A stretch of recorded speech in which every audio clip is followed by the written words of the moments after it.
Rio de Janeiro, 1870. Sob o sol implacável de uma manhã de verão, pelas ruas de paralelepípedos da cidade imperial, uma corrente arrasta consigo o peso de séculos.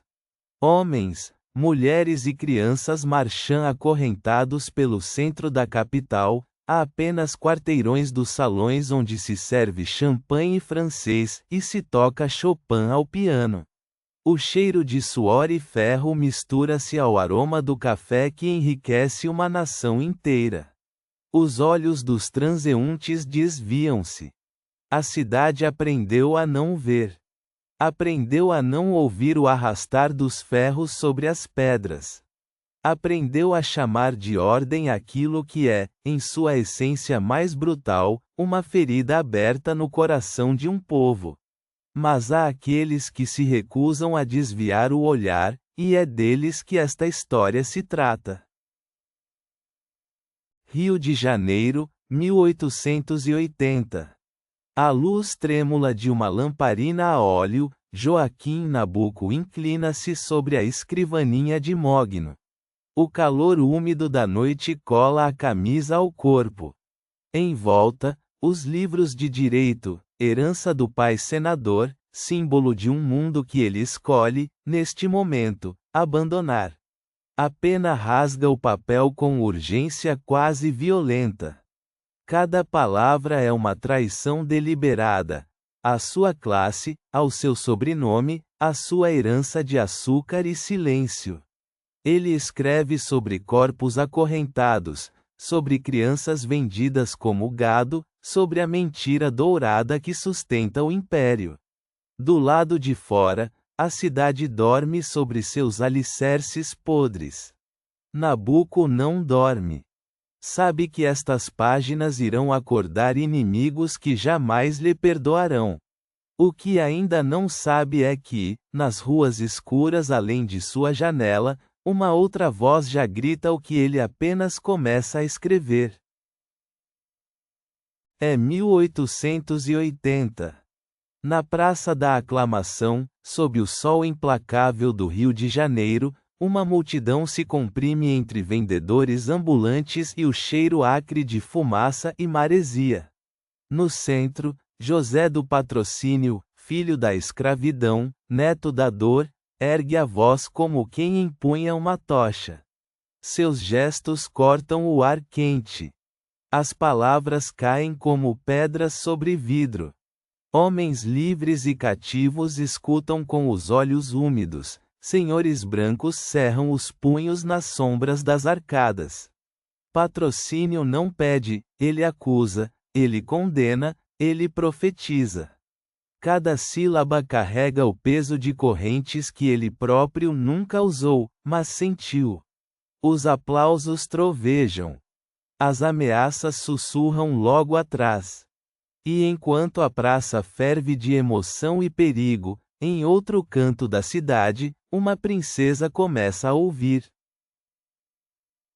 Rio de Janeiro, 1880.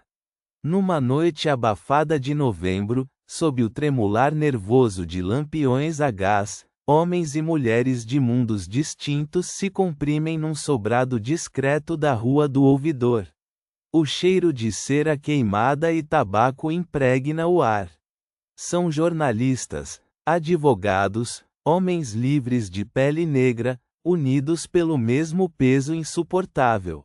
Joaquim Nabuco, filho da elite, defende a paciência da lei e do parlamento.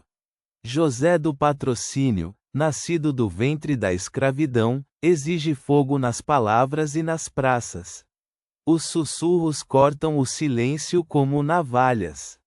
Naquela sala proibida, nasce a sociedade brasileira contra a escravidão, frágil, rachada, e ainda assim irresistível como uma chama contra o vento.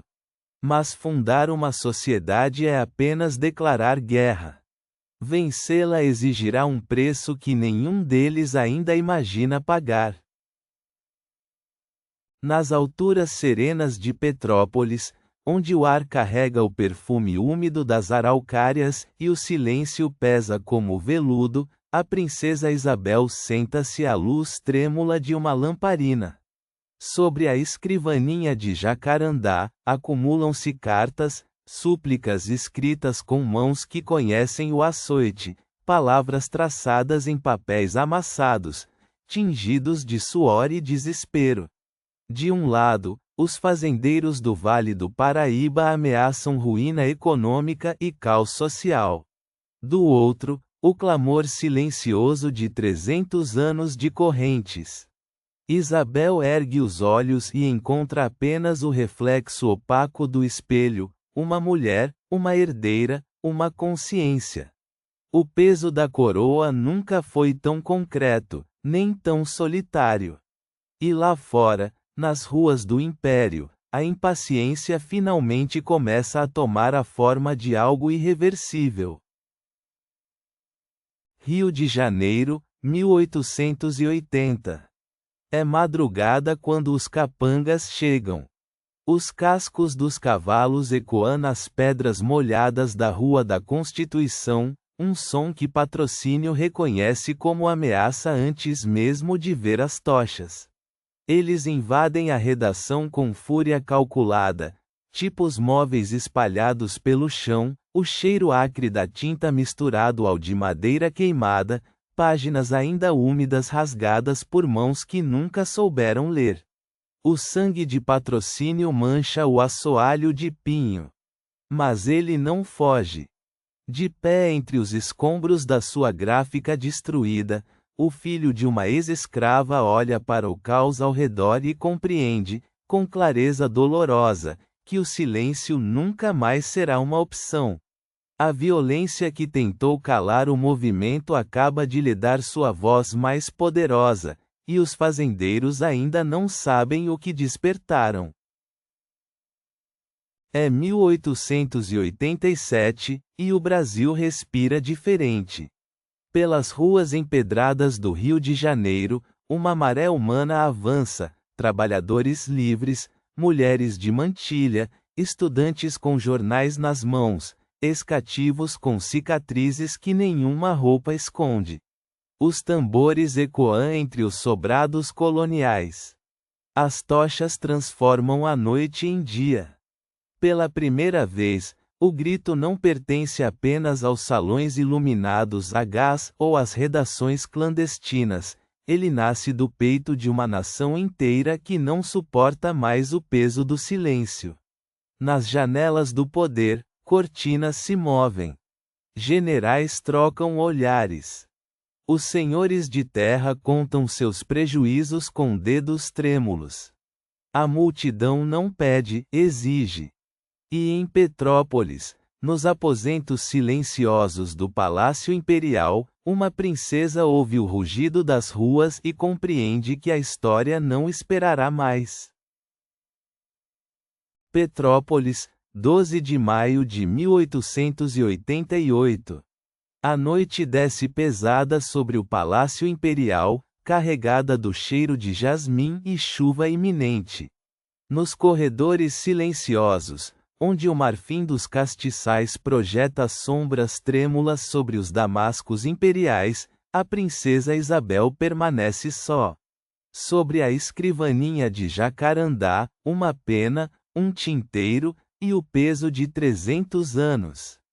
Ela contempla o documento, aquelas linhas secas, jurídicas, quase cruéis na sua brevidade, que carregam dentro de si o clamor de 1 milhão de vozes silenciadas.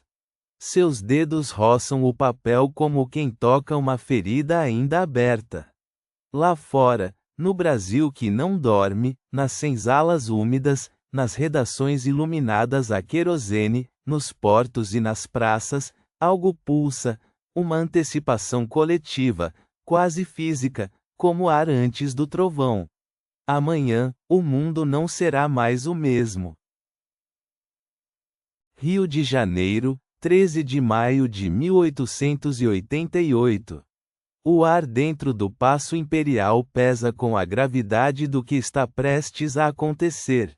A pena de ouro desliza sobre o papel, um som quase imperceptível que ecoa através de séculos de correntes.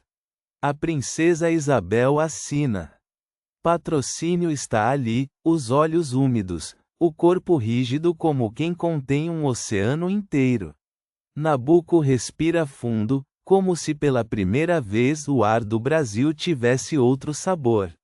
Lá fora, nas ruas empedradas, o rumor cresce, primeiro sussurro, depois grito, depois trovão. Sinos repicam. Flores são lançadas de janelas. Uma nação inteira soluça de alívio e alegria. Mas enquanto a multidão celebra nas ruas do Rio, nos cafezais do interior, outra realidade ainda aguarda, e a verdadeira batalha pela liberdade mal havia começado. Rio de Janeiro, maio de 1888. A tinta da Lei Áurea ainda não secou, mas as ruas já revelam sua verdade mais amarga. Nabucco e Patrocínio caminham entre o estrondo das celebrações, fogos, flores, lágrimas, e enxergam o que os outros recusam ver: homens e mulheres livres no papel, mas sem terra, sem salário, sem nome perante a república que ainda há de vir. O cheiro de pólvora mistura-se ao de café e suor. A corrente foi cortada, mas a ferida permanece aberta, viva, pulsando sob o paralelepípedo imperial. A vitória é real, e é insuficiente.